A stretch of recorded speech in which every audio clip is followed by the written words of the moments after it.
Hello. Today is 3/22/2022. This is the Older Adult Advisory Committee being called to order at 2 minutes after 3.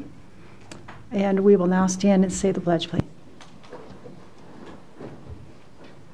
I pledge allegiance to the flag of the United States of America and to the republic for which it stands, one nation, under God, indivisible, with liberty and justice for all.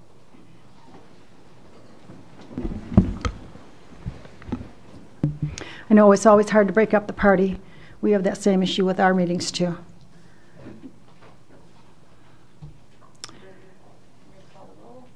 Oh, I'm sorry. Could you call the roll, please? Thank you. Suzanne Estesh. Here. Carol Wiseman. Here. Betty Bishop. Nils Omholt. Here. Barbara Van Sickle. Here. Philip Randazzo. Here. Vito Pianello. Carol Thompson. Here. Marcia Relier. Here. Jennifer Hamill. Here. Carol Weidenbach. Here. Joe Silbernagel. Kathy Western. Here. Rochelle Fuqua. Here. Moira Smith. And Roy Wilson. Here. Okay. Thank you very much. At this time, I need an adoption of the agenda motion. I'll make that motion. Kathy Western. Kathy Westrick will make the motion, and Roy Wilson will support. Thank you. Are there any questions or any discussion? No. We'll take a vote, please. Do we take a vote? Just say all in favor. Oh, You can say aye. are we all in favor? Aye. Any nays? Okay, thank you. We will now have an approval of the minutes. Do I need a motion, please? So moved. Is this, I can't see your name, I'm sorry. Carol Wiseman. Carol Wiseman is making the motion. Is there support? Support. Support. Second. Phil Randazzo. Is there any discussion? Is there support? Are there any yays? Are there yays? All in favor. All in favor? Aye. Thank you. Any nays? Okay, thank you. Now we will go to public participation. For the first opportunity for public participation is for those who wish to speak for a maximum of 3 minutes on the item which is on today's agenda. The second opportunity will be for public participation for those who wish to speak on any issue. Is there anyone in the public that would like to speak about something? Seeing none, 1, 2, we will close public participation. We are on 7 presentations. Is Katie Wendell here? Okay, that's who that is. Katie, I thought that might be you, but I wasn't sure. Please give your report then. That would be great to hear. Thank you. Is this on? Did I just turn it off? There you Hello? go. Oh, red I thought meant maybe it was not on. Well, good afternoon, everyone. My name is Katie Wendell. I am the Director of Planning and Advocacy at the Area Agency on Aging 1B. It's been a while since I've seen this group, and mostly new faces here. So hello to those of you who I haven't met before. And I want to start by giving a little introduction to the Area Agency on Aging 1B, or AAA 1B, as we refer to ourselves, in case you aren't familiar with us. We are one of 16 area agencies in the state of Michigan. So every area actually in the country has an area agency on aging designated to coordinate, plan, and provide services for older adults as defined in the Older Americans Act as those 60 plus. So we serve a 6-county area here in southeast Michigan, including Macomb County, of course. And we wrap around Wayne County, which is actually served by the Detroit Area Agency on Aging and the Senior Alliance. So there are 3 area agencies here in Southeast Michigan, with the AAA one being the largest. We actually serve approximately 30% of the state's senior population. So a very densely populated area that we're responsible for. So we receive federal and state funds, and we distribute those in the community to meet the needs of older adults. So one program I'm sure you've heard of, Meals on Wheels. That funding flows through our agency, but is given to local providers, of course, and we oversee that program, in that, like, we review menus and track funds and things like that, but it's implemented locally. We also have some programs that we provide directly. So we have a call center for information and assistance. So if you know someone that's looking for information about housing, nutrition services, applying for benefit programs, we can answer those calls from any county in our region and provide resources, whether it's a program we do or someone in our network. We also have the Medicare Medicaid Assistance Program. So, as you know, signing up for Medicare is incredibly complicated. I had my parents call their local area agency because I know enough to know you should really talk to people who can guide you. And I know just enough to know you don't want to mess it up. So we have that service that has volunteers locally too. You may have seen them at your local senior center hosting Medicare ABC training or helping people sign up when they first turn 65. We also have in-home service programs, both for individuals who are Medicaid eligible, so lower income, and those who aren't. So our Medicaid program is called the My Choice Medicaid Waiver Program. So that's people that meet Medicaid income guidelines and also have pretty high care needs. So they meet a nursing facility level of care. We have social workers and nurses that make their care plan. We work with local home care agencies to get like a personal care aide into a home to help someone with preparing meals and bathing and things like that, that enables them to stay at home rather than entering a nursing facility. For those that don't meet Medicaid income guidelines, we also have what's called the Community Living Program that provides some in-home support for those individuals. There is a long waiting list for that program, but wanted to give you a sense of some of the things that we do at the area agency. Area agencies are unique because we are charged by our federal legislation that created us, the Older Americans Act, to advocate on behalf of those we serve. So I'm the Director of Planning and Advocacy, so that's one of my responsibilities. So we communicate very frequently with elected officials in Lansing and DC about the needs that we see in our region. And so I'll talk a little bit more about some of our current advocacy work. We also wanted to be sure you know that we're very connected with our counties. There's a county commissioner from each of our 6 counties appointed to serve on our board of directors, as well as an older adult representative. So our linkages with our county governments is strong. One way that we have interacted with this group in the past is with our annual advocacy day called Older Michiganians Day. And that the name was chosen is linked to the Older Michiganians Act, mirroring the Older Americans Act that created some senior services specific for Michigan. So sometimes people wonder why we aren't Older Michiganders Day, and that's why. But usually we take busloads of older adults and caregivers to Lansing to meet with legislators on the Capitol lawn.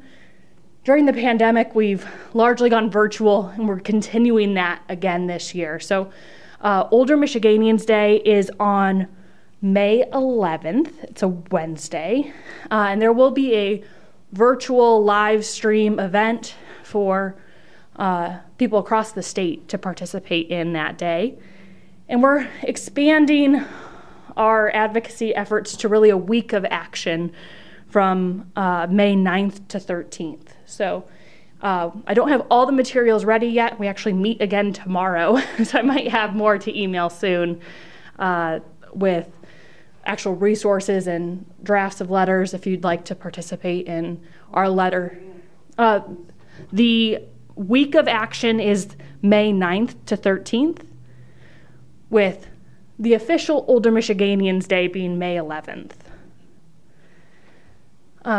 So I wanted to give an overview of some of the issues that we will be talking about on the platform, which I think will really be finalized later this week. These are all core issues to the Area Agency on Aging 1B, but were selected in partnership with all the area agencies in the state. So really what area agencies focus on is serving people in the community that they call home, really trying to avoid some of the nursing facility placement as long as people can, which we know is in line with most older adults and families' desires, is to remain at home, and that's really where our focus is. So one thing we look at as advocates is how the state spends long-term care dollars. Are they supporting people in the home, or are they going more towards institutional-based care? And we call that rebalancing, looking at the balance between home and community-based services and institutional long-term care. And Michigan actually lags behind most of the country, spending more of our Medicaid dollars in institutional-based settings rather than home and community-based care. So we advocate for shifting that focus over time to the setting where we know most older adults want to be. So rebalancing Michigan's long-term care system is an important one of our goals. We are advocating for increased state support of the My Choice Medicaid Waiver program. This is really tied to that rebalancing, because this is a program that allows individuals who meet nursing facility level of care to receive services at home. In the governor's budget, she recommended a 2% increase to rates for that program for next year. We know costs are going up much faster than 2%, really in every sector right now. We've all felt it. We have direct care workers driving to people's homes, and gas is more expensive than ever, food's more expensive, and for a long time, rates for that program have been not keeping pace with costs that we see. So we're asking for a larger increase for that program, seeking 10% increase in rates to really support growth in that program.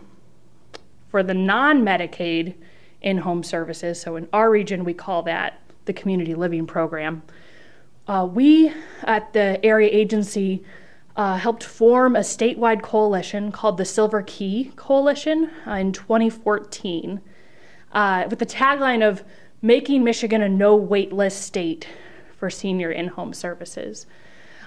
We have had a great relationship working with the legislature to increase access to these programs, but wait lists have been a persistent problem, in part because as soon as people heard that they might be able to get into the program, they're getting on the wait list, maybe before they said it wasn't really worth it. We also know the population's increasing, so the demands on our services are growing. Right now, there are over 7,000 seniors on the waiting list for these programs across the state. So we are seeking a $7 million increase to the in-home services portion of the state budget for this program, and a $1 million increase for home-delivered meals to help keep pace with demand. We're also requesting the state take action to increase access to broadband internet connections. During the pandemic, social isolation has been a big concern, making sure people can stay connected socially, and also with telehealth. I think many of us tried telehealth for the first time during the pandemic, and it can be a real help to individuals that have a hard time leaving their home, but only if it works, and it works reliably with a good connection. So making sure that that access is strong. And then the direct care workforce. Again, just like many sectors, aging services we're seeing a real shortage of direct care workers able to fill the positions we need to help older adults stay at home or in nursing homes, and really in all sectors of senior services this is happening. Historically, these have been low-wage jobs, often referred to as unskilled, but we know they're anything but unskilled. If you have someone coming in your house to provide personal care assistance, you want that person to be well-trained, empathetic, and we want them to be able to support their families and do this job because they care about it, and the wage should reflect that value that they bring to our communities. But across the state and here in Macomb County, we have a shortage of those workers. So through the pandemic, those workers received a $2.35 an hour wage increase for their work in state-funded programs. So if someone's working for a private pay client, they don't necessarily have to follow that, but $2.35 over what they were making in March 2020 before the pandemic started. That's maintained through the pandemic, and it's expected to be retained next year. So we're watching that closely and also looking for other opportunities to support that workforce. So it takes us back to the first point I was talking about here with the My Choice and Silver Key Coalition in-home services increases. We need to make sure that those rates support the work that needs to go into those. So that's a continuing focus for our network. One other program I wanted to mention, and I can send a flyer around, is a new program for the Area Agency on Aging 1B called Caregiver Coaching. So in addition to supporting older adults directly, we do a lot of work with family caregivers because we know they provide most of the care that older adults need at home. And also older adults are providing this care to their spouse or their neighbor. And it can be a very draining experience to provide support as a family caregiver. So this caregiver coaching program we have provides a volunteer opportunity for people in the community. Especially if you have experience as a caregiver, you've supported your aging parents, you know some of the struggles of what it's like to be burned out providing care. We'll provide training to volunteers and then connect them with a caregiver that's seeking more support. So it's a peer-to-peer model where a caregiver can get connected with a volunteer coach and get more support for their needs. So we are recruiting for both volunteers and enrolling caregivers that might be interested in this kind of support. Caregiver coach can connect you with resources and strategies for managing the care that you're providing. So I have flyers for that I can send around along with my business card. With that, I'd like to open for any questions you might have. Go ahead, Carol. You said they have a $2 plus wage increase since 2020. What are the wages for those kind of jobs? The statewide median pre-pandemic was just over $12 an hour, which we don't set the rate for individuals working in our programs because we contract with local home care companies, and they set their workers' wage. So I can't tell you exactly what it is for like a worker in the My Choice program, for example, because it's going to vary a little bit by employer.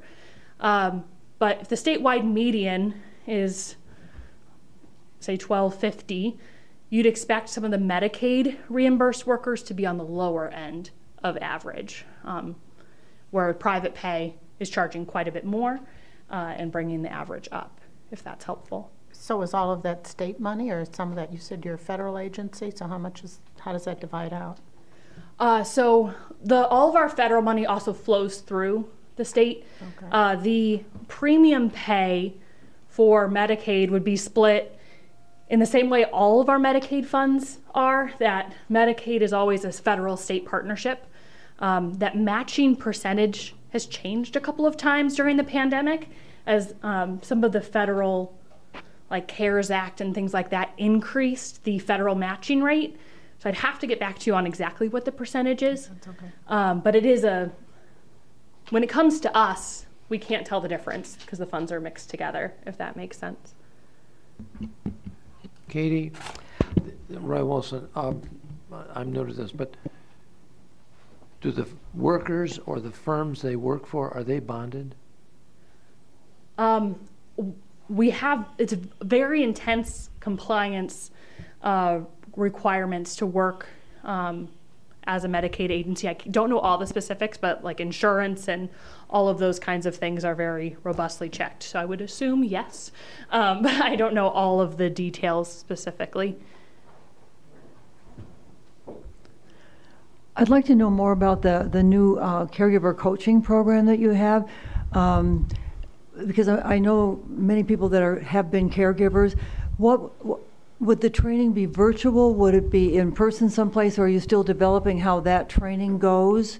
And as a coach, a caregiver coach, would they be expected to go to the home of a caregiver, or again, do it over the phone or whatever? Right now, the trainings are still virtual. We hope soon to be able to offer some in person, but I think it'll continue to be a mix, in part because of the large geographic region we serve. So we can train coaches that live in all 6 counties and not make them drive all the way to our office in Southfield, for example. So right now, all the trainings have been virtual. The meetups right now, again, most coaches and caregivers have been communicating by phone, but the model is such that you could meet in public in the future. So meet up at a coffee shop or a library.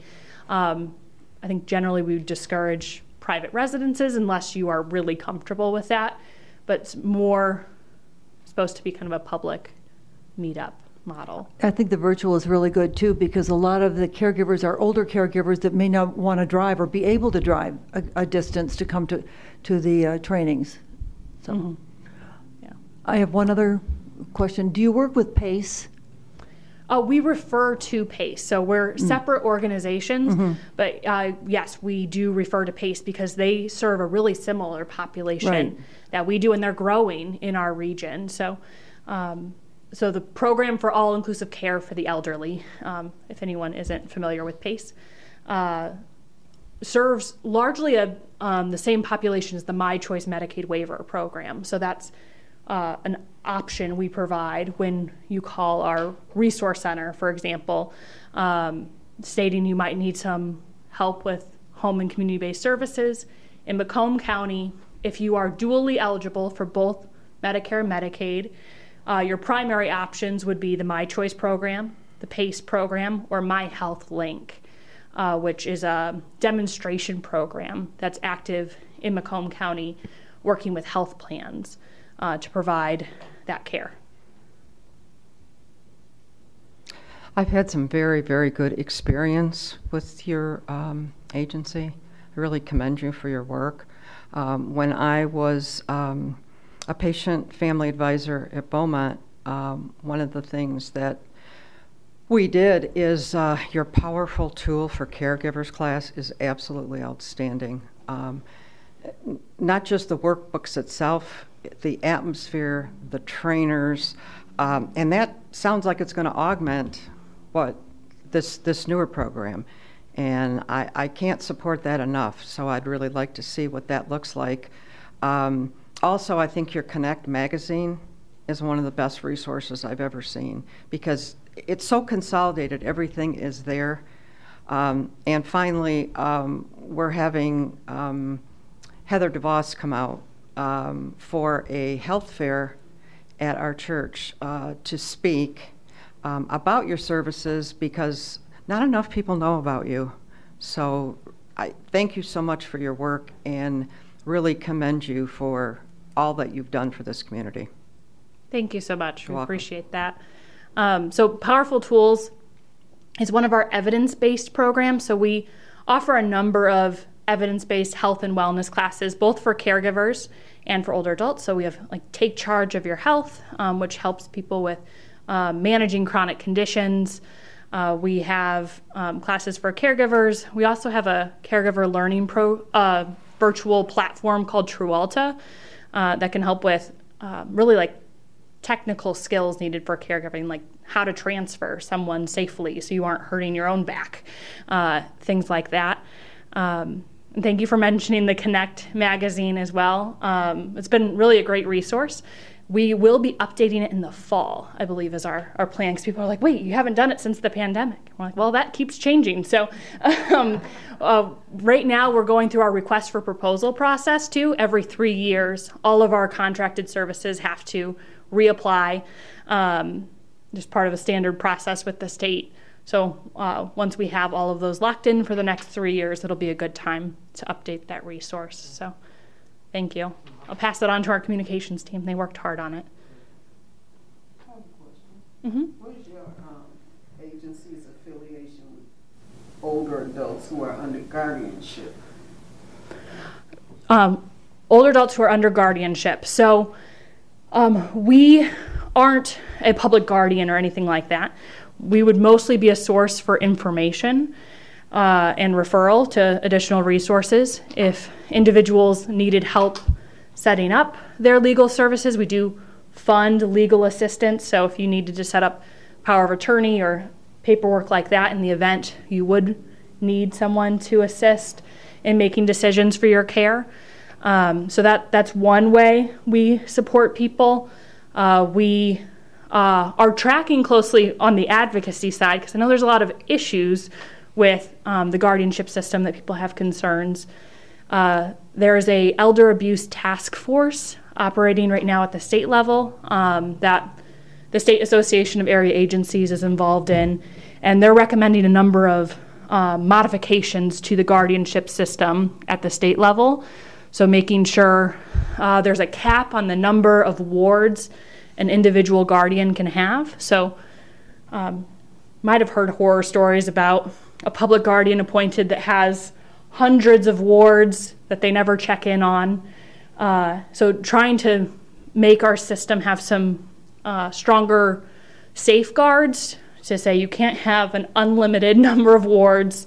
You do need to check in with them on certain regular intervals. So we're involved with that legislation. And then we also are the long-term care ombudsman for our region. So if someone's in a nursing home and they have a concern, they're not getting the care they think they need, their caregiver isn't getting access to information about them, things like that, the long-term care ombudsman can assist residents with advocacy about their concern, investigate if needed, and then refer up to the state if there's a real problem that someone in a long-term care facility is facing. So that's the Ombudsman program. So I'd say those are kind of our primary interactions with guardianship. Mostly that information source with some legal assistance, some advocacy, and then the long-term care piece. Thank you. So if a person could benefit from your services, would a social worker in a hospital or a physician in their offices, would they have that information of your agency so they could recommend it to people? We certainly always hope so. Our fear is sometimes that we're the best kept secret. We don't want to be a secret at all. So I think it probably varies a little bit based on what, for example, doctor's office you're at, how many resources they have for the community. I think we're pretty well connected with hospitals. So discharge planners know who we are, hospital systems know who we are. But individual doctor's offices, we're trying to get in front of as many as we can, but there's so many. And if we don't catch them at the right moment, they might not have retained the information. So we're always open to making those connections. So I guess my answer is I really hope so. Yeah. I feel more confident about the hospitals than maybe individual doctors. Okay, thank you. Mm-hmm. If you know of any way we could connect, we're always willing to do that too. Yeah, you need somebody who can market you to all the offices. That would be very tough, but Yeah, we perfect we world. have an outreach team that does presentations and things like that. One of our new goals is also to work more with first responders. So, police come across an older adult who is struggling, but it might not be a criminal matter. How do they know exactly where to refer someone to? So, trying to make sure they have the information if they're coming across someone in their work that they can connect over to. So that's one of the other referral sources really that we're looking at, and making sure people in the community know where to call if someone might need some troubleshooting and support. Is your information available like in our city senior centers? Yes, we're very connected with senior centers, especially the ones that have the congregate meal program, because we fund that program for the lunchtime meals. So strong connections with senior centers. Lost my train of thought about the other group I was going to say in the county, but yes, very well linked there. Great, thank you. Do you still have, it was like a bookmark thing saying questions, aging-related questions, the first place to call? I don't remember exactly what it looked like. Was the call here first? They might have reformatted it from the last time you saw it, but yes, we do Because still that's have so those. handy. Those can go anywhere and they can be handed out. They're great bookmarks, and it's right there with your phone number right there. So Probably should have brought some with me. I just have flyers and business cards, but appreciate that. And if any of you are in need of resource information for your local library, or if you happen upon your senior center and realize that they don't have something, we can always send those out in the community too. So if this sparks an idea for you, we're happy to help connect. Excuse me, I think that's the most important issue there is to get it out to the community. Today, for instance, I was at my cardiologist's office, and 3 people wheeled in on a wheelchair by the grandkids. Okay, now I know these grandkids don't know everything that you're saying about, and but when I do sit down and I'm looking at some tables, I just see books, magazines, and then they have the scroll on the wall of all different diets and how to care for. What they're doing, they're promoting a lot, and it's right in your face. But what you're saying is not even in the office. Mm-hmm. And these are the most important people that need that help. And it's just not the cardiologist offices. There are the other offices also that care strictly for the elderly people. Mm-hmm. And if you can get them into them offices, what seems to be the hold up about doing that? Putting something out there in these offices, because you do see a lot of people coming in and out trying to sell pencils and pens to the doctors, but just to come in with that literature and that information, that would be wonderful sitting there, because I wouldn't have to read them magazines or watch. You can eat so many bananas a day or whatever, Thank Absolutely. You. Yeah, we try. In our region, there are so many individual offices to get to, but definitely something that we're always working on connecting with, which we don't quite have the budget of those, the pharmaceutical companies that come with the pens, but we try. Oh, yeah, sorry. Do you work with mentally challenged, homeless, older people? If they're homeless, how would we refer them to you? Oh, we don't have any specific housing programs, so we would often refer to organizations that have expertise in homelessness. If someone needs long-term care services, then our options are probably a little bit more relevant. So we do refer for homeless situations, but we don't have like a special resource just for homeless older adults, unfortunately. So, well, like I'm on the board of Macomb, mm-hmm. Macomb County Homeless, and we get some special needs, elderly people, and it's like they're kind of hard to work with. And they end up getting out of the program because they can't follow the rules. Okay. Or they're not physically able to do what's required. You have to be here at a certain time and do things. And just looking if there's a resource we could send them to. Yeah, we probably refer to you a lot of times, honestly. So it's something we should talk about a little bit more. For some programs, if someone qualifies, there might be a little bit of housing assistance to end up likely in a licensed care setting like an adult foster care home. Sometimes, like in My Choice, some of your housing expenses could be covered if you qualify. Otherwise, most low-income senior housing buildings have very long wait lists. So housing referrals is one thing we struggle with, resources in the community, because we know of all the senior housing that's available.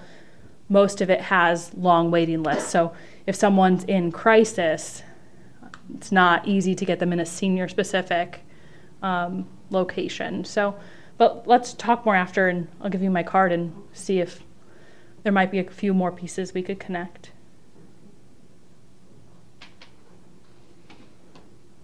Are there any more questions from anyone? I had the doctor's list also. I wonder if there's a way to get you on the SKU, the information on the SKU that's going through. That'll be curious. You talked about needing more workers. I know in some of our medical facilities here in the county, and you're probably aware of that too, some able-bodied people are leaving work because they make the same money being home, because things seem to be a little confused. So when that stops, then I think workers will be coming back out in the field, because that's what they've done for so many years. So we'll look forward to when that happens. And, pardon me? I work in this industry. I own a home care agency, and I work with them. And that is the biggest struggle right now, is finding people to care for these people. And I don't think the workforce is going to get better anytime soon. It's going to be a struggle for a while. Well, yeah, if they don't have money. Yeah, I still they're not giving don't money. They need money, possibly. see it. And yeah, I mean, I admittedly, My Choice and state-supported program reimbursement rates are low. Hey, much lower. I won't even do My Choice because it's too hard to staff. It's 2 hours a day here and there. You can't get workers to do that. They interview you now. You don't get to interview them. They interview you and see if they want to work for you or not. It's tough right now. It's going to be a long time. There's going to be a bigger problem before we can solve it. I understand. Thank you for your input. Is there anybody else who wants to speak?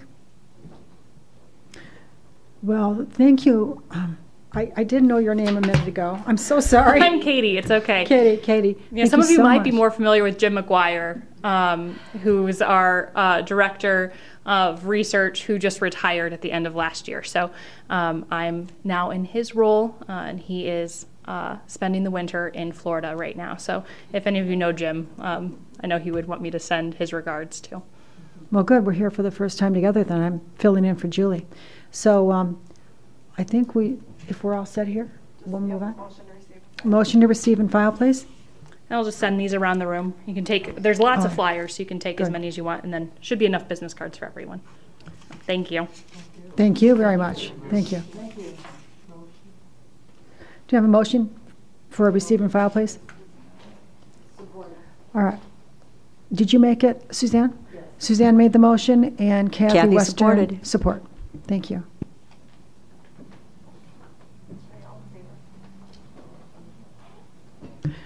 We're going to open again for public participation.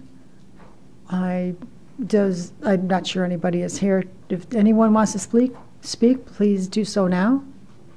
Once, twice, closed.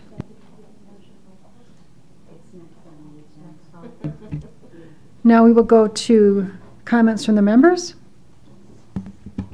Madam Chair? Yes. I have a question.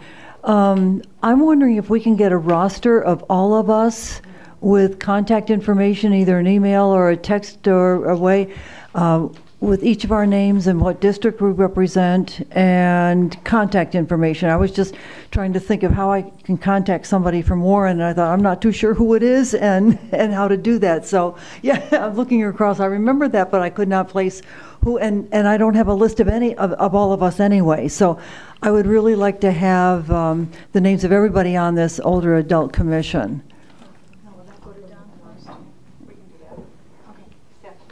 Thank you. All right. Crystal says it's done, it's done. Okay, she'll probably have it for you whenever, because Crystal gets it done. Who's next? Thank you. Following up from our November meeting when Dave Tarrant was here from the Macomb Organization for Retiree Enrichment, or the MORE program at the college. Those classes do start on March 28th. As I mentioned last month, the registration is available online now, but the hard copy directories for all of the classes, and there are 61 to choose from, are in that. Gosh, I'm just going to stand up. This is way better. Yes, here they are. They're in the box on the table. There should be enough for everyone, so please help yourself. The classes range in everything from soupy sales in Detroit to coin collecting and about anything in between. So if there should be enough for everyone, but if those run out, Carol Weissman has more. Thank you. Thank you, Kathy. Anybody else? Roy? I have a question with, healthcare. With some of the immigrants coming in, I'm with a guy on Wednesday, a young man, trying to teach him to read. Do we have any program in the county for reading, regardless of age? But, we have a bunch of immigrants coming in, and if they were interested, do we have that program? Or do we have it for other adults? I think the library does. Through the library? There I used think to the be Macomb Literacy Project is still operating in the county. I don't know where they're based now yet. Does anyone else know where they're based? Yeah, I was told they are not, but okay. Yeah, Macomb Literacy, I don't believe, is still operating. Because I was a part of that for a long time. They did a great job. I loved the people. I loved working with them. And their grants weren't coming in the way they needed to. It'd be great if they could come back. They were a great program. And a lot of it was ESL, as opposed to basic literacy. So, Roy, are you saying you're working with one person now? A person, yeah. What age group? It's a young man, probably about 30. Okay. And you think there are more coming in now? Or we don't know. No, I'm just saying we have, certainly in Sterling Heights, we have the immigrants coming in, and I just wonder if that would be something that would be attractive to the community, with the elder community. Could you teach them, if they're interested, could you teach them some English? Well, I know there's been many teachers that I've known over the years that would love to work with people who, when they're retired, they'd like to take some time and do something like this. Maybe we could start something. Well, yes. Have you talked to anyone in Sterling Heights about this? No, not yet. Yeah. All right. Well, we'll talk to the chairman about it and see where we can go from there. I guess in the back recommended schools, local schools. I'm sorry? The local schools. Yes. It would be curious what the local school might say, but they might have to. All right. Let us think about this. No. Yeah. Well, can I just comment about that? There are literacy groups out there. I've worked off and on with the Dominican Literacy Center in Detroit, and they're affiliated with other ones in the Tri-County area here through, I forget the name of it, some literacy program. So there's got to be one around here somewhere. If you want to give me your phone number, I'll contact them and see if they can give you one in this area if they know of one. I worked with Oakland Literacy Council too at one point. I believe they're still around. Well, I mean, it would be convenient to have one, I think, here in Macomb. And I don't know that they're that far away though, because I think they were in Pontiac at one point, but they basically get you started and then you work remotely with them. Okay.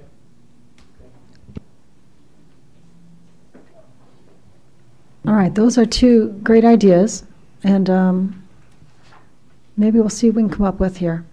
Get back to you. I'll talk to Julie about it. Julie knows everything. She'll be back. We'll give her more surprises. All right, that's a good point. Thanks a lot, Roy. Anybody else?